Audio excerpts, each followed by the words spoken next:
Hello friends, welcome back to my channel. I am Poonam Chaudhary और आज की इस वीडियो में हम बात करने वाले हैं highest paying jobs after PCB. तो जो बच्चे 10th के बाद पीसीबी लेने की सोच रहे हैं, लेकिन कहीं ना कहीं उनको ये डर लग रहा है कि अगर वो डॉक्टर ना बन पाए तो फिर उनके करियर का क्या होगा।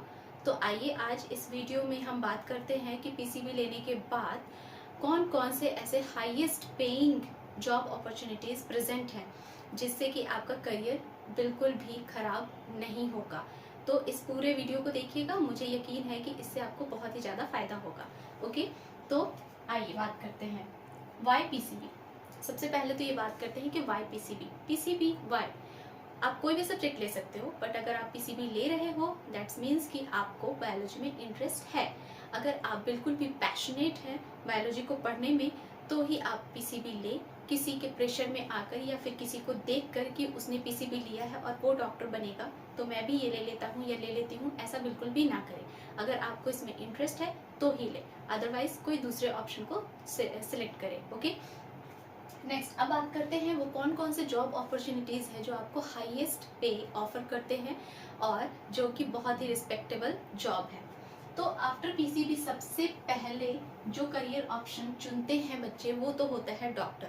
सीधा सीधा उसमें होता है वो नीट का एग्ज़ाम देते हैं और उसके बाद फिर वो डॉक्टर बनते हैं। बट हर साल बहुत सारे बच्चे नीट का एग्ज़ाम देते हैं, उसमें क्वालिफाई भी करते हैं, बट हर किसी का सिलेक्शन नहीं होता। तो उन बच्चों का क्या, तो उन बच्चों के लिए बहुत सारे अपॉर्चुनिटीज़ अवेलेबल हैं।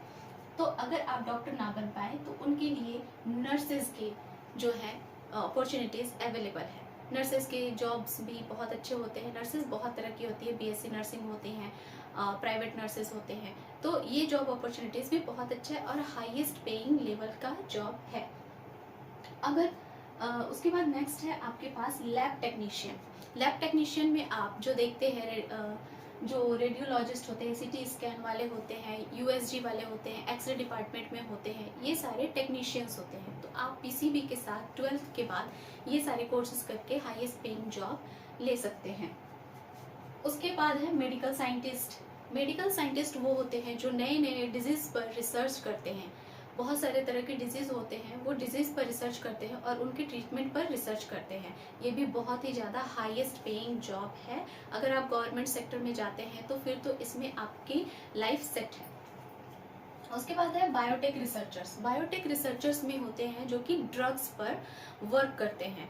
ये बहुत ही इसमें ज़्यादा अपॉर्चुनिटीज़ है, गवर्नमेंट के फॉर्म आते रहते हैं इसके लिए। और अगर आप गवर्नमेंट सेक्टर में हैं तो आपको बहुत ही हाईएस्ट पे ऑफर की जाएगी। ये ड्रग पर रिसर्च करते हैं नए नए। और जैसे कि आपने कोरोना के टाइम में देखा था कि साइंटिस्ट वर्क किए जा रहे थे, डॉक्टर भी वर्क कर रहे थे।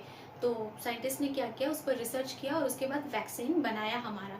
तो ये उन्हीं का काम होता है जो बायोटेक रिसर्चर्स होते हैं। ओके, नेक्स्ट है आपका genetic counsellor. Genetic counsellor work करते हैं पेशेंट्स और उसकी फैमिली पर और जेनेटिक डिजीज को फाइंड आउट करते हैं और उसके ट्रीटमेंट को फाइंड आउट करते हैं। नेक्स्ट है environmental scientist. Environmental scientist work करते हैं एनवायरनमेंट और उसके impact on the human health पर। एनवायरनमेंट के इम्पैक्ट की वजह से ह्यूमन हेल्थ पर कौन कौन से किस किस तरह का इफेक्ट पड़ रहा है। बहुत ही हार्मफुल डिजीजेज होते हैं ह्यूमन को एनवायरनमेंट की वजह से, जैसे उसमें मोस्ट इम्पॉर्टेंट तो है कैंसर। तो ये जो होते हैं एनवायरमेंटल साइंटिस्ट वो नेचर और उसके impact on the human being पर रिसर्च करते हैं। नेक्स्ट है आपका फॉरेंसिक साइंटिस्ट। फॉरेंसिक साइंटिस्ट वो होते हैं जो कि क्राइम और सस्पेक्ट पर वर्क करते हैं।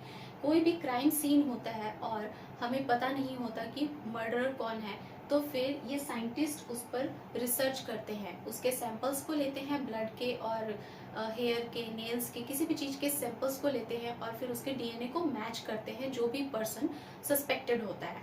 उसके ऐसे हमें पता चलता है कि हु इज़ द क्रिमिनल।